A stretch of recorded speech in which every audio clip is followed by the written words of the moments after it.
అందరికీ నమస్కారం. మనం పిల్లల విజయంలో తల్లిదండ్రుల భాగస్వామ్యం అనే అంశం గురించి మాట్లాడుకుంటున్నాం కదా! ఈరోజు అంశంలో మరికొన్ని విశేషాలు. చదువుల పట్ల పిల్లలకు సరైన వైఖరి పెంపొందించటం. చాలా విషయాల్లో పిల్లలు పెద్దలను అనుకరిస్తారు.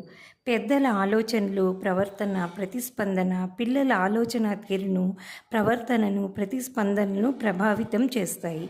చదువుల పట్ల తల్లిదండ్రుల దృక్పథం ఎలా ఉండాలి అనే అధ్యాయంలో వీటి గురించి వివరంగా చర్చించుకున్నాం కదా. చదువులో పిల్లల స్థాయిని అంచనా వేయటం, మీరు ఇవ్వాల్సిన సపోర్ట్ను గుర్తించటం. చదువులో మీ పిల్లల స్థాయి ఏమిటనేది మీకు స్పష్టంగా అవగాహన ఉండాలి. ఇందుకోసం చాలామంది తల్లిదండ్రులు ప్రోగ్రెస్ రిపోర్ట్ల ఆధారంగా అంచనాకు వస్తారు. కానీ ఇది సరైన పద్ధతి కాదని విద్యారంగ నిపుణుల అభిప్రాయం.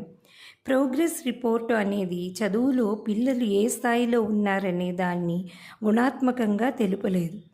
అదొక పరిమాణాత్మక సూచిక మాత్రమే.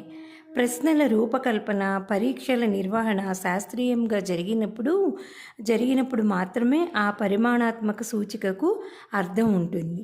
అలాగాక తోచినట్లుగా 4-5 ప్రశ్నలు ఇచ్చి పరీక్ష అయిందనిపించి మార్కులు వేసే పాఠశాలల్లో ప్రోగ్రెస్ రిపోర్టు పిల్లల చదువు స్థాయిని ప్రతిబింబించలేదు.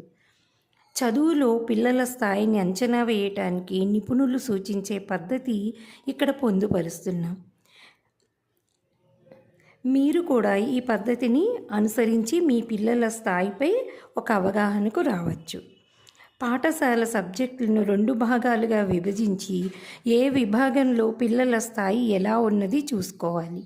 తెలుగు, ఇంగ్లీష్, హిందీ ఇలా భాషాపరమైన సబ్జెక్టులు ఒక విభాగంలో, మ్యాథ్స్, సైన్స్, సోషల్ ఇలా భాషేతర సబ్జెక్టులు మరో విభాగంలో చేర్చాలి. భాషాపరమైన సబ్జెక్టులో 2 అంశాల ప్రాతిపదికగా స్థాయిని అంచనా వేయవచ్చు. చదవటం, రాయటం అనే 2 అంశాలలో ఏ స్థాయిలో ఉన్నది చూడాలి. ఈ 2 ఒకదానితో ఒకటి ముడిపడిన అంశాలే. తెలుగు, ఇంగ్లీష్, హిందీ ఇలా ఏ లాంగ్వేజ్ సబ్జెక్ట్ అయినా సరే అందులో నుంచి ఒక పాఠాన్ని చదవమని అడగాలి. చదివేటప్పుడు మధ్యన జోక్యం చేసుకోకుండా తప్పులను జాగ్రత్తగా పరిశీలించాలి. సాధారణంగా పదాలు పలకటంలో తప్పులు దొర్లితే అవి రాతలోనూ కనిపించే ప్రమాదం ఉంది. పదాలు, వాక్యాలు చదివేటప్పుడు ఇబ్బంది పడే పిల్లలు పాఠం అర్థం చేసుకోవటంలో చాలా కష్టపడాల్సి ఉంటుంది.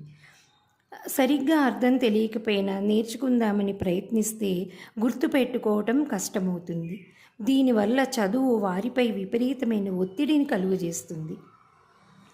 చదవటంలో పిల్లల స్థాయిని 3 రకాలుగా విభజించవచ్చు. ఎలాంటి పొరపాట్లు లేకుండా చదివేవారు మొదటి స్థాయిలోకి వస్తారు. ఇలాంటి పిల్లలకు పెద్దగా బయట నుంచి అదనంగా సపోర్ట్ ఇవ్వాల్సిన అవసరం ఉండదు. పాఠశాలలో తరగతి గది బోధన సరిపోతుంది. కొద్దిపాటి ఇబ్బంది ఎదుర్కొనే 2వ విభాగం పిల్లలకు లోప నివారణ బోధన ద్వారా పాఠశాలలో క్రమబద్ధంగా శ్రద్ధ తీసుకుంటే సరిపోతుంది. ఇక 3వ విభాగంలోని పిల్లలు చదవటానికి చాలా ఇబ్బంది పడతారు. ముందు తరగతుల్లో ఉపాధ్యాయులు, తల్లిదండ్రులు సరిగ్గా శ్రద్ధ పెట్టకపోవటం వల్లే ఇలాంటి పరిస్థితి తలెత్తుతుందని భాషోపాధ్యాయుల అభిప్రాయం. ఈ పిల్లలకు ప్రత్యేకమైన శ్రద్ధతో అదనపు కోచింగ్ ఇప్పించాలి. పాఠశాలలో లోప నివారణ బోధనలో ఈ పిల్లలకు ఎంతవరకు ప్రయోజనం జరుగుతుంది అనేది సంబంధిత ఉపాధ్యాయులతో చర్చించి తప్పనిసరి అయితే ఇంటి వద్ద ప్రత్యేక కోచింగ్కు ఏర్పాట్లు చేయాలి. మరికొన్ని విషయాలు రేపటి అంశంలో.